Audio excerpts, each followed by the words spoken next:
72 hours have passed since a landslide caused a tunnel collapse in Uttarakhand's Uttarkashi, trapping 40 workers under the debris. The workers remain trapped despite continuous rescue efforts by the administration. Rescue operation is on a war footing, and teams are trying to form a passage by installing 900 mm pipe inside the tunnel, which will help the workers come out. Drilling work started since last night with the help of an auger machine, but that did not reap the desired results, and now they're trying different mechanisms. A different machine with an enhanced capacity is being tried. Another machine, as I said, known as American auger, has now been called in from Delhi.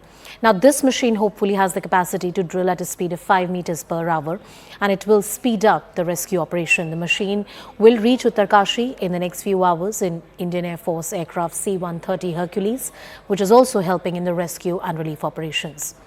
Let's get you some latest information which is coming in. As the rescue operations continue, workers are staging protests at Uttarkashi tunnel site. There are various family members also who have gathered there. We'll try and get you more details, but those are the visuals. There are protests happening at the site right now, where there are multiple workers who have gathered.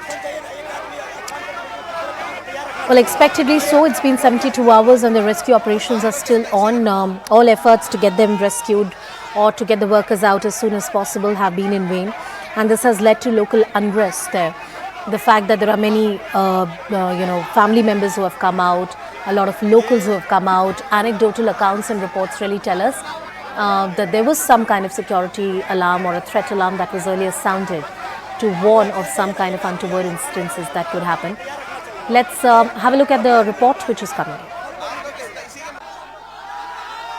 बिल्कुल यही सबसे बड़ी समस्या है कि 76 घंटे का समय बीत गया है और अभी तक जो प्रशासनिक अधिकारी जिनका काम था फीडबैक देना कि कितना समय लग सकता है, क्या क्या इंतजाम किए जा रहे हैं, क्योंकि अगर मशीन खराब हो गई है और उसके बदले कौन सी मशीन यहाँ पे मंगाई जा रही है, क्योंकि हम टनल के पास खड़े हैं और टनल के अंदर इसमें बताया जा रहा है कि काम नहीं चल रहा है। जो मजदूर है, जो प्लेटफॉर्म कल बनाया गया था उसी को हटाया जा रहा है। तो पिछले 76 घंटे में कह सकते हैं कि जहाँ पे स्थिति पहले दिन थी वही स्थिति अभी भी बनी हुई है, जिसका नतीजा है कि जो यहाँ पे मजदूर है, जो परिजन है, उनपे नाराजगी है और इस तरह घेराव और झड़प पुलिस वालों के साथ वो करते दिख रहे हैं। कहीं ना कहीं ये इनके आक्रोश भी जरूरी है और ये इसलिए आक्रोशित है कि 76 घंटे का समय बीत गया है और जो इनको लग रहा है कि कुछ अंदर नहीं हो रहा, इसी के चलते ये लोग अब प्रदर्शन पे उतारू हो गए हैं और लगातार ये जो मांग कर रहे हैं कि जो कंपनी है उसके जो मैनेजर है, जो जीएम है, NHIDCL के जो अधिकारी है वो सामने आए, वो हमें बताएं कि आखिर चल क्या रहा है, क्योंकि 40 जिंदगियां सुरंग के अंदर फंसी हुई है, उनकी क्या कंडीशन है, किस तरह के हालात उनके सामने है, वो पूरा ये लोग अपने साथियों के लिए अब लड़ रहे हैं और लगातार संघर्ष की स्थिति लगातार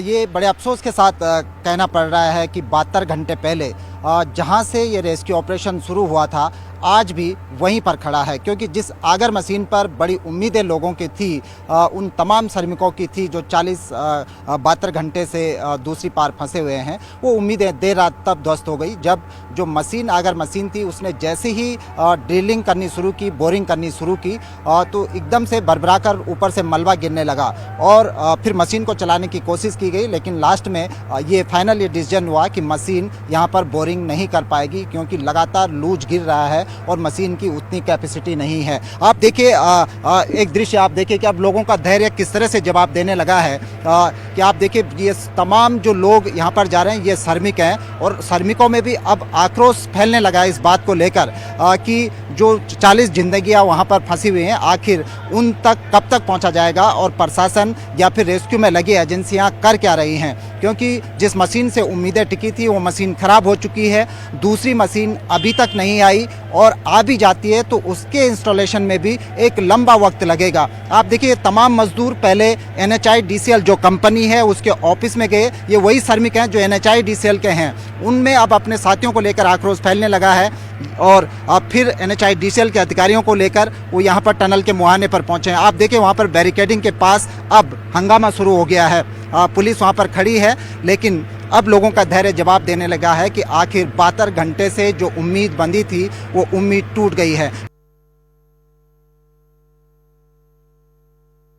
इस पूरे ऑपरेशन को 72 घंटे से अधिक का समय हो चुका है, लेकिन 72 घंटे बाद भी जहां से चले थे वहीं पर मौजूद हैं और इसके चलते जो तमाम यहाँ पर श्रमिक हैं, उनके परिजन हैं, उनमें आक्रोश बना हुआ है। आज देखिए यहाँ पर लोग घेराव कर रहे हैं, उनका विरोध प्रदर्शन कर रहे हैं। उनका कहना है कि आखिर जो एजेंसियां हैं वो यहाँ पर कर क्या रही हैं। और ये देखिए यहाँ पे NHIDCL के कुछ लोग यहाँ पर मौजूद हैं। दोस्त क्या कहना आप लोगों का? क्या आप पूछिए, हमारे सीनियर बात कर रहे हैं। देखिए ये लोग मैंने सबसे पहले गलती PM और PRO का है। 5 दिन हो रखा है, हमने शांति माहौल बना के रखा। हमने 5 दिन यहाँ पे शांति माहौल बना के रखा और शासन प्रशासन सो रखा है। ये नेता पेता आ रहे हैं और जा रहे हैं। क्या क्या इन्होंने अब तक वो रहे हॉकी टॉकी से बात हो रही है। कौन सी हॉकी टॉकी से बात हो रही है? कोई हॉकी टॉकी से बात नहीं हो रही। वो रहे लोकल आदमी ने परेशान किया, किसी ने इनको परेशान नहीं किया है। और हम चाह रहे हैं कि इनको जल्दी से जल्दी निकाले, नहीं तो यहाँ बाहर कुछ हो सकता है। कुछ नहीं हो रहा है, कुछ काम नहीं हो रहा है। ये लोग सब फॉर्मेलिटी पूरा कर रहा है खाली। 72 घंटे हो गए। 72 नहीं, 5वां दिन है। शनिवार को नाइट को आदमी घुसा है। आज 5वां दिन खाना नहीं मिला वो लोग को। ये लोग झूठ बोलता है खाना दे रहा है बोल के, मजाक बना रहा है ये लोग। ये भी बात हो रही कि वॉकी टॉकी से बात हो रही है। नहीं, झूठ बोलता है। हम अभी अंदर से आया हूँ, झूठ बोल रहा है ये लोग, झूठ बोल रहा है। So yes, the plan more or less remains the same. Remember, a machine was specially called from Dehradun yesterday, but as soon as the drilling process started, that machine actually failed because of the terrain of the debris that is present over there, because now it has come to the fore that there are a lot of rocks that are present in that debris. Now the entire operation yet again failed, and hence a new machine has been called from the national capital. Basically this is a heavy load machine, and the process is going to be the same. The drilling will start, pipes will be put in, and the workers will eventually crawl out. The process still continues to remain the same, but yes, new heavy machinery has now been called in, and also the Air Force has now also been roped in. C-130 aircraft of the Air Force is now being used to get that machine from the national capital to out here in Uttarkashi. It is approximately a 35-minute flight that will happen, and post that the machine then will be loaded in trucks, and it will be taken to the location at which the incident has happened. The road that you see behind me has now been turned into a green corridor for the so that machines could actually travel in a very quick and fast manner. But yes, challenges are very high. The terrain is actually very tough, and it is still not very clear that even if the new machine that has been called in, if that will be successful as well. Now another plan is also in charge, where if at all this plan fails and the machine is not able to drill through the debris, then we can expect that a parallel hole will be made from top of the tunnel, and from there we can expect that these people who are stuck in will be excavated from there. So yes, the challenges are really very tough. The time is something that is not on the side either of the rescuers or of the people who are stuck inside.